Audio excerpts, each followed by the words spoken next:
வணக்கம். என் பெயர் தியா தீனதயாளன். நான் பேச எடுத்துக்கொண்ட தலைப்பு கம்பு. கம்பு தமிழர்களின் பாரம்பரிய உணவில் மிக முக்கியமான ஒரு சிறுதானியம். இதில் அதிக ஊட்டச்சத்து உள்ளது. இதுக்கு இயற்கை அற்புதம் என்று இன்னொரு பெயர் உள்ளது. கம்பு பயன்கள்: உடல் சூடை குறைக்கும், ஊட்டச்சத்து நிறைய உள்ளது, சர்க்கரை நோய் டயபெட்டிஸ் கட்டுப்படுத்தும், செரிமானத்துக்கு உதவும், செரிமானத்துக்கு உதவும், உடல் எடை குறைக்க உதவும். ஏற்ற மண் மற்றும் நிலம்: மண் கலந்த வண்டல் மண், செந்நிலம், காசல் மண், பிளாக் காட்டன் சாயில். அடுத்து தமிழ்நாட்டில் எங்கே விளையும்? சிறுதானியம் வளர்க்க மண்ணும் நிலமும் மிகப்பெரிய பங்கு இருக்கிறது. தமிழ்நாடு அதிக விளைய மாவட்டங்கள்: முக்கிய மாவட்டம் மதுரை, விழுப்புரம், தூத்துக்குடி. பிற மாவட்டங்கள் சேலம், கடலூர், தர்மபுரி, வேலூர், திருவண்ணாமலை மற்றும் கோயம்புத்தூர். இங்கெல்லாமே கம்பு வளரும்.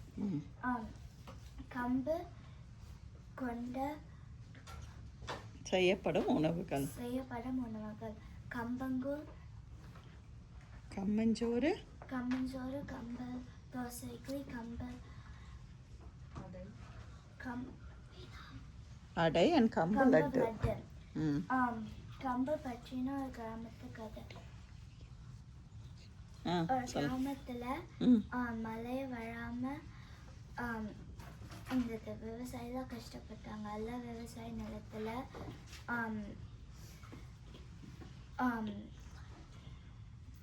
விவசாய நிலத்துல மாத்திரம் என்ன போட்டாங்க? கம்பு பயிர் செஞ்சாங்களா? தானியம்லாம் கழகி போயிடுச்சு. ஆனால் ஒரு விவசாய நிலத்துல கம்பு பச்சையாக வளர்ந்துருச்சு.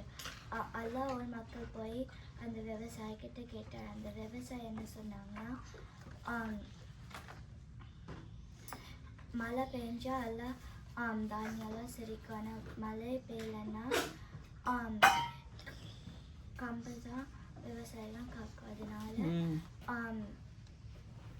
இது தானியம் கிடையாது. தானியம் மட்டும் இல்லை, நிலத்துல வளர பயிரும். Very good.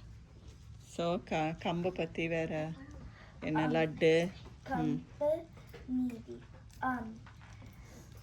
மாறி வர காலநிலையத்தில் நீங்கள் கம்பு சாப்பிட்டு ஆரோக்கியமாக இருங்க. என் வீட்டில் என் அம்மா கம்பங்கூழ் காலையில் செய்வாங்க, கம்பு தோசை இரவுக்கு செய்வாங்க.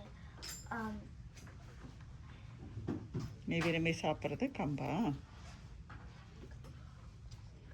வர பார்க்கில் கம்பு எடுத்துகிட்டு வரீங்களா? ஃபீல்ட் ட்ரிப்பு, தமிழ் பள்ளி ஃபீல்ட் ட்ரிப்பில் கம்பங்கூழ் செய்வோம், ரைட்? அப்போ கண்டிப்பாக குடிங்க. நல்லா பண்ணடா.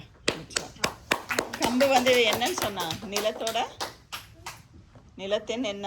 கம்பு வைரம். அவர் கதை சொன்னால, எல்லாரும் மழை வராத போது ஒரு பயிர் மாத்திரம் பச்சையாக இருந்தது. ஏன்னா இதுக்கு அதிகம் தண்ணி தேவைப்படாது. சூப்பர் கண்ணா.